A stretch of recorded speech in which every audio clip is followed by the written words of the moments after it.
Shalom sahabatku yang terkasih dan sehati dalam Yesus Kristus. Jumpa lagi kita pada kesempatan kali ini. Mari kita siapkan diri dan hati kita untuk menjadikannya layak menyambut Tuhan, supaya kita bisa menjadi garam dan terang dalam kehidupan ini.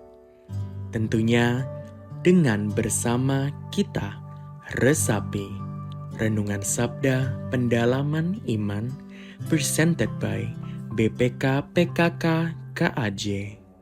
Shalom Bapak Ibu, Saudara dikasihi Tuhan. Bacaan hari ini sungguh menegur kita, mengingatkan kita. Ketika Yesus ditanya oleh orang-orang, "Siap ibumu sedang menunggu, saudaramu sedang menunggu di luar," Yesus bersabda, "Siapakah ibuku? Siapakah saudara-saudaraku? Ibuku dan saudaraku adalah yang mendengarkan firman Allah dan melakukannya." Suatu tantangan buat kita semuanya, Bapak Ibu Saudara terkasih, untuk bukan hanya mendengarkan sabda Tuhan setiap hari, tapi juga melakukannya dalam kehidupan kita. Saya sendiri berjuang juga untuk melakukan sabda Tuhan.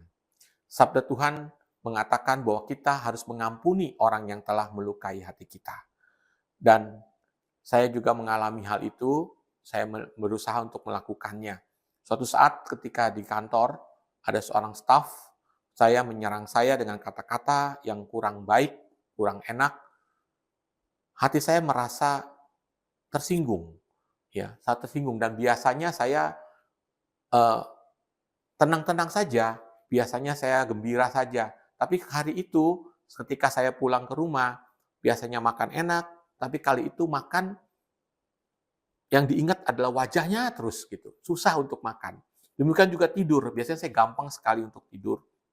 Tapi hari itu saya teringat atas perlakuannya kepada saya, sehingga saya sulit untuk tidur. Yang teringat adalah wajahnya terus. Dan oleh karena itu, saya ingat sabda Tuhan, ampunilah. Maka dari itu saya berdoa, malam itu saya membayangkan dia berlutut di hadapan saya, nangis-nangis minta ampun, dan saya membayangkan Yesus memeluk kami berdua, dan saya bayangkan saya memeluk dia, dan saya katakan, dengan kasih Yesus Kristus, aku mengasihi dan mengampuni engkau. Masih belum bisa hati saya ulang lagi doa tersebut.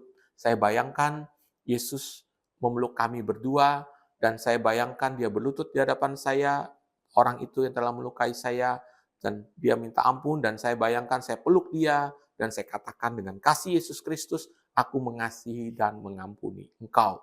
Masih belum juga, saya ulang lagi 3 kali, 4 kali, sampai hati saya tiba-tiba merasakan damai yang luar biasa, dan saya melepaskan pengampunan. Langsung saya tertidur, dan besokannya bangunnya terlambat ya, karena saya tidurnya malam, dan besokannya ketika saya ke kantor, saya dampingi orang tersebut, saya peluk dia, dan saya katakan saya mengasihi dan mengampuni engkau. Lega hati saya.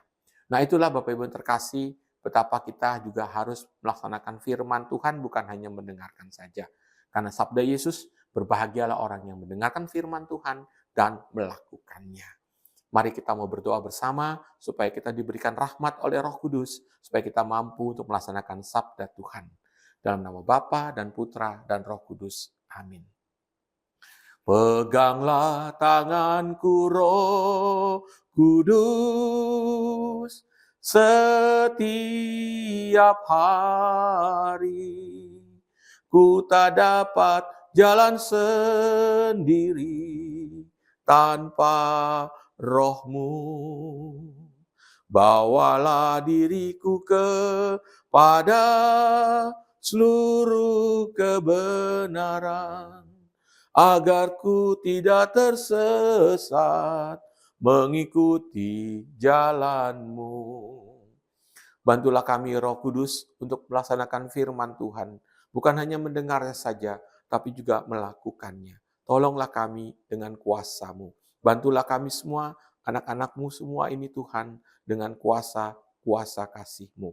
Terima kasih demi Kristus Tuhan dan pengantara kami. Amin. Dalam nama Bapa dan Putra dan Roh Kudus. Amin. Tuhan memberkati Anda semuanya.